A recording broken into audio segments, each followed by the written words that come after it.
नमस्कार, मैं हूं मधु राणा और आप देख रहे हैं मधुनामा। मधुनामा के आज की इस श्रृंखला में हमारे साथ है चामी मुर्मू जी, जिन्हें अभी हाल ही में पद्मश्री अवार्ड से सम्मानित किया गया है।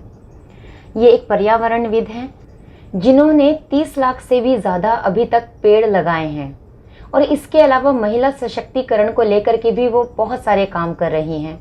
तो आइए मिलते हैं चामी मुर्मू जी से और जानते हैं उनके कार्यों के बारे में। स्वागत है आपका चामी जी। जोहर। तो अभी तक आपने 30 लाख से भी ज़्यादा पेड़ लगा दिए हैं। कैसे, कब से कर रही हैं आप ये काम? मैं सुश्री चामी मुर्मू सरायकेला खरसवां जिला से हूँ, झारखंड से। और जो आपका सवाल जो आपको बता रही हूँ कि मैं 1990 से हम पेड़ लगाने का काम कर रहे हैं। बंजर भूमि में या निजी ज़मीन में कहीं भी ज़रूरत हो, जहाँ भी ये है, हम उस जगह में पौधा लगाने का काम करते आ रहे हैं। और नर्सरी भी करते हैं अपने खुद ही, और अभी तक काम जारी है। आपकी संस्था महिला सशक्तिकरण के लिए भी बहुत सारे कार्य कर रही है, तो क्या क्या कार्य होते हैं आपकी संस्था में? अपनी संस्था का नाम भी बता दीजिए। संस्था का नाम है सहयोगी महिला। शुरुआत में बहुत ही कठिन और परिश्रम करना पड़ा, क्योंकि महिला समझदार नहीं थे। गांव वाले समझते अपना ये में समझ ही नहीं था कि हम क्या कर सकते हैं। तो शुरुआत में बैठक करने के लिए भी बहुत मशक्कत करना पड़ा। किसी गांव में अगर बैठक करने जाते हैं तो महिला लोग पुरुष बोलते हैं कि महिला लोग क्यों बैठक कर रही है, तो पुरुष लोग बैठक करते हैं। जो भी समाज का विचार करते हैं तो पुरुष लोग करते हैं। तो उस तरह से अर्चना आई, संघर्ष किए। उसके बाद हम लोग एक स्वयं सत्ता नाम के एक समूह का गठन करने का काम शुरू किए, और एक ग्रुप में कम से कम 12 से 20 महिला आती है, और उस तरह से वो लोग ग्रुप में बैठती है। और उस समय तो पैसा भी नहीं था, तो एक एक मुट्ठी चावल जमा करती है। एक तो हांडी में जो खाना बनाती है सुबह एक मुट्ठी, शाम को बनाती है एक मुट्ठी, रखते हैं। सप्ताह में जो भी होता है उसको बेच के हम लोग 5 रुपये 10 रुपये जो भी आपके ग्रुप में महिलाएं हैं, वो लोग तो वो लोग अपने घर पर जब खाना बनाएगी एक मुट्ठी चावल रखती हैं, जमा करती हैं। फिर उस चावल में बेचती है। एक सप्ताह करने के बाद उसको बेच देती है। जो भी 10 रुपया होता है, 15 रुपया होता है, वो हम लोग जमा करते हैं उस ग्रुप में। ठीक है। उस तरह से करीब 6-7 महीना जमा किए तो कुछ पैसा आ गया। और गाँव वाला भी समझने लग गया, महिला लोग को भी खुश हो गया कि मेरा नाम से इतना पैसा। उस समय 100 रुपया 200 रुपया भी बहुत पैसा है। तो उस समय ये करके वो लोग भी खुश हो गए। उसके बाद हम लोग बैंक में ये खाता खुलवाए। अच्छा। उसके बाद बैंक भी आना जाना शुरू हुआ, तो वो लोग का भी मनोबल बढ़ गया कि हाँ, हम भी बैंक आना जाना कर सकते हैं, हम बात कर सकते हैं, हम पैसा भी जमा कर सकते हैं। उसके बाद वो लोग का भी और ये हो गया, तो हम लोग वो लोग को ऋण दिलवाए। अच्छा। लोन दिलवा के वो लोग अपना ये में अभी मुर्गी पालन करती है, बकरी पालन करती है, चावल ये धान खरीद के चावल बना के बेचती है, सब्जी खेती करती है, मूढ़ी बनाती है। मतलब बहुत तरह से अपना परिवार की ये आर्थिक गतिविधियां शुरू हो चुकी है।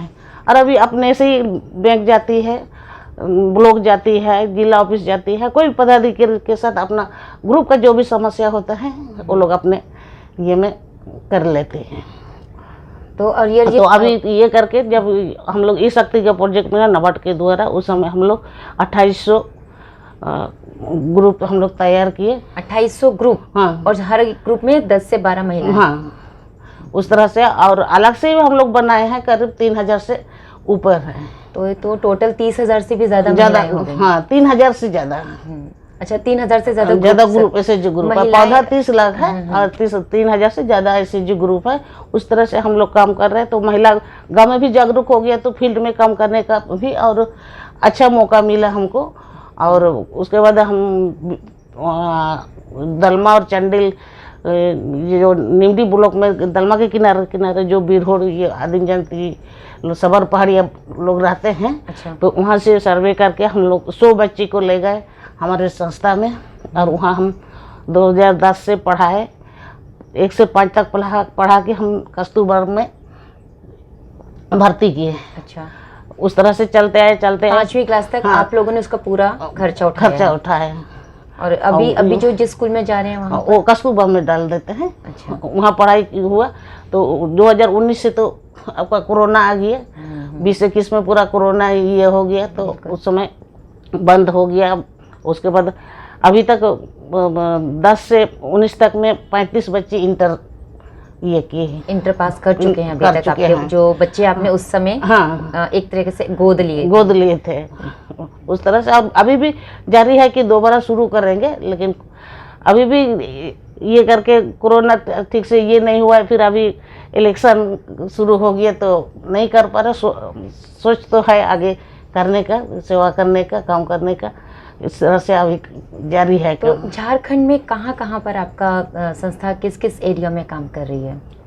हमारे ये में एग्रीकल्चर में भी काम कर रही है और पर्यावरण का भी, और आपका क्या बोलेंगे सोशल विमेन एम्पावरमेंट, महिला सशक्तिकरण और महिला और बाल दोनों। तो अभी आपका एक आश्रम भी, मतलब एक तरीके से एक छोटा मोटा आश्रम भी आपने बच्चों के लिए खोल दिए हैं। तो उसमें अभी और बच्चे आप लाने के लिए सोच रहे हैं, तो किस तरीके से वहाँ पे बच्चों को चूज करते हैं आपकी, कौन बच्चा आएगा? कोई टेस्ट रखते हैं? हाँ, जो ये करके जो सबर पहाड़िया ज़्यादा ये कर रहे हैं, और अपने क्षेत्र में जो अगर माँ बाप नहीं है तो उसको भी वहाँ ये करते हैं, ऐड करते हैं। अच्छा, जिनको ज़रूरत है, हाँ, ज़रूरत है, उसका देखभाल के लिए कोई नहीं है तो उसको भी ऐड करते हैं। ठीक है। तो अभी आपको पद्मश्री मिल गया है, अभी अब आगे आपके और क्या प्लान्स हैं?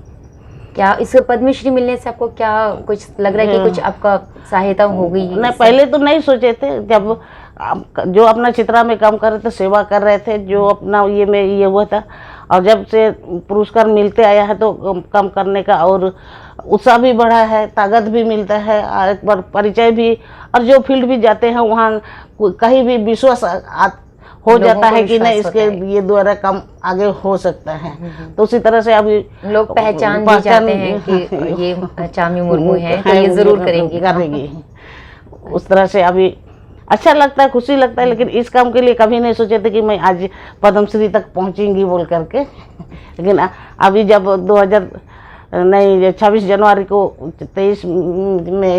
24 में जब घोषणा हुआ तब जाके ये लगा कि हाँ मैं भी कुछ कर रही हूँ हमारे क्षेत्र के लिए, हमारे समाज के लिए, हमारे क्षेत्र के महिलाओं के लिए। तो खुशी लगता है, गर्व लगता है, और हमारे ये में भी चित्रा में भी महिला लोग को भी उत्साह बढ़ता है कि नहीं हम लोग भी अच्छा करेंगे तो अच्छा कुछ हमारा आगे ये होगा। ये इस पूरे आपकी जो ये यात्रा रही है, तो इस यात्रा में कभी ऐसा कोई क्षण, कोई पल ऐसा आया जब आपने सोचा कि मैं बेकार इतना सारी मेहनत कर रही हूँ, कुछ नहीं होगा, ये करना बेकार है, ऐसा कभी फील हुआ है या नहीं? ऐसा कभी नहीं हुआ? नहीं, संघर्ष तो बहुत हुआ है। जब कभी कभी गांव में विरोध भी होता है। एक बार 1 लाख पौधा मेरा एक ही रात में काट के खत्म कर दिया। कौन काट करके खत्म कर दिया? गांव वाला लोग जो विरोधी हैं। क्यों? कि इसको आगे नहीं बढ़ने देंगे। 1 लाख पौधा ऐसे ही बर्बाद कर दिया नर्सरी में। तब आपका बहुत हाँ, कभी कभी हम लोग बैठक करने जाते हैं तो बस में भी बैठने ही नहीं देते। तो उस समय कभी कभी घर में भी शुरुआत में तो बहुत विरोध किया था। की बात बता रहे हैं आप, जब आपको बस में भी लोग नहीं बैठने देते थे कि ये मीटिंग करने जा रही है, इनको नहीं बैठने देते, इतना ज्यादा खिलाफ थे। अभी कैसा है वहाँ का माहौल? अभी तो ऐसा कोई नहीं है। जो लोग विरोध कर रहे हैं तो वही लोग अभी सामने आके जोहार हुजूर करते हैं कि अच्छा काम कर रहे हैं। जहाँ काम लेने का ये रहता है तो वही लोग आगे हो जाता है कि मेरा काम पहले कर दीजिए बोल करके। तो अभी महिलाएं आपके साथ में आराम से शुरू से आ गई थी कि आपको उनको भी लाने के लिए? में महिला ही आई है, महिलाएं। और अभी भी कोई भी गांव जाइएगा आप, हम जाएंगे या आपको भी भेजेंगे, बोल देंगे कि दीदी आ रही है तो पहले महिला निकलेगी। लेकिन अब पुरुष भी आ रहे हैं आपको? आप वो भी आपको अभी दोनों को बैठा रहे हैं, पुरुष को भी महिला को भी। कुछ भी काम गांव में विकास करने के लिए दोनों को बैठाने के बाद हम काम शुरुआत करते हैं। तो उनको आप ये सिखाते भी हैं कि ये पौधा कैसे लगाना, इसकी देखभाल कैसे लगाना। उसके बाद अभी बहुत कम ये हो गया, जैसे वाटर शेड, जल छजन आप समझते हैं, उसमें तालाब खुदाई भी आते हैं, बहुत सा कुआं खुदाई भी। वाटर शेड का आप भी आप ट्रेनिंग देते हैं? नहीं, हमारा संस्था द्वारा काम हो रहा है, तो उस अच्छा। गांव में जब हम गांव काम को ये करने के लिए जाते हैं तो दोनों को बैठा के कहाँ हम लोग तालाब बनाएंगे, कहाँ पौधा लगाएंगे, कहाँ ये कौन कौन बकरी पालन करेंगे, कौन ये करके वो हम लोग एक ग्राम सभा करके तय करते हैं। तो वहाँ पर फिर लोग अपनी मर्जी से हम लोग तय कर लेते हैं और ग्राम सभा में पास हो पालन करूंगा, मैं बकरी करूंगा, या मैं सुअर पालन करूंगा। अच्छा, उस तरह से हम लोग अभी गांव में काम कर रहे हैं। अभी आप पद्मश्री आपको मिल गया और अभी आप जाएंगे अपने क्षेत्र में वापस, तो आपका तो वहाँ पे काफी सारा स्वागत होने वाला है, तो जाकर के आप क्या कहने वाली हैं अपने लोगों से? यही कहना चाहूंगी कि ये तो बहुत बड़ी काम नहीं है, कब धीरे धीरे काम करते रहना है, सेवा करते रहना है। कब किसका क्या फल मिलेगा वो तो बोलना मुश्किल है, लेकिन अपना क्षेत्र में अपना समाज में काम करते रहना है। आपको नक्सलियों ने भी काफी परेशान किया, मैंने पढ़ रही थी। नहीं, हमारे क्षेत्र में नक्सली नहीं है। आपके समाज से एक महिला राष्ट्रपति बनी है, तो उससे आपके समाज में कुछ अंतर आया है, बदलाव आए हैं, महिलाओं के प्रति कुछ सोच बदली है?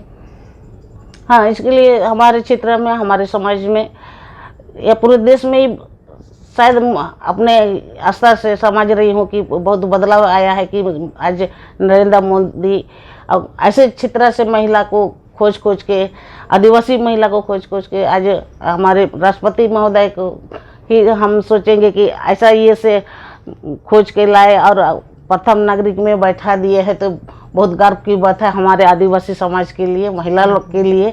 और ऐसे इंटर शहर से ये क्या बोलेंगे, गुमनाम गांव से भी खोज के आज पद्मश्री का अवार्ड दे रहे हैं। और अपना योजना से, जैसे पहले लकड़ी जलाना पड़ता था, अभी गैस चूल्हा दे रहे हैं। पहले खेत ये में अपना ये को जाने के लिए शौचालय ये व्यवस्था कर रहे हैं। अभी घर घर नल जल कर रहे हैं। आयुष्मान स्वास्थ्य के लिए आयुष्मान ये योजना ये कर रहे हैं। उस तरह से बहुत और भी ये है योजना है, जो आवास का भी प्रधानमंत्री आवास भी व्यवस्था कर रहे हैं। तो बहुत जागरूक हो रहे हैं महिला लोग भी, और अपना मनोबल भी बढ़ रहे हैं।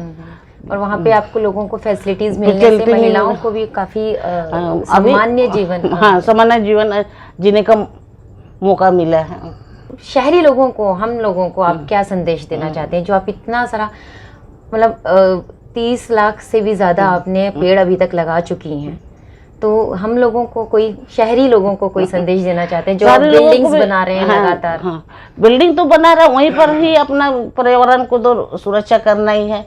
और जो भी ये है, हमारे गांव भी जैसे वैसे ही शहर में भी एक तो टोला तो होता है, जैसे ये वार्ड होता है, ये होता है, उस तरह से अपना महिला भी एक जुट करके अपना समाज के लिए कुछ ना कुछ कर सकते हैं। आप गाँव के लिए, आप शहर में इकट्ठा करके गाँव में आप सेवा दे सकते हैं। तो ये थी हमारे साथ चामी मुर्मू जी। आपने उनके विचार सुने, उनकी यात्रा के बारे में जाना। आशा करती हूँ कि आपको भी उनसे इंस्पिरेशन मिलेगी और कम से कम आप भी अपने आसपास में थोड़ा हरियाली को बढ़ावा देंगे। अपने आसपास के जो ज़रूरतमंद लोग हैं उनको आप हेल्प करेंगे। जब वो इतनी सुदूर क्षेत्र में रह करके कोई सुविधा ना होते हुए इतना सब कुछ कर सकती हैं, तो हम तो कुछ तो कर ही सकते हैं। आपको आज का एपिसोड कैसा लगा, इसके बारे में आप ज़रूर कमेंट बॉक्स में मुझे बताइए। और आप किन से मिलना चाहते हैं, किन के साथ आप बात करना चाहते हैं, मुझे उसके बारे में भी बताइए, मुझे अच्छा लगेगा। इससे अगर एपिसोड आपको पसंद आया तो इसे लाइक, शेयर और सब्सक्राइब ज़रूर कीजिए। धन्यवाद।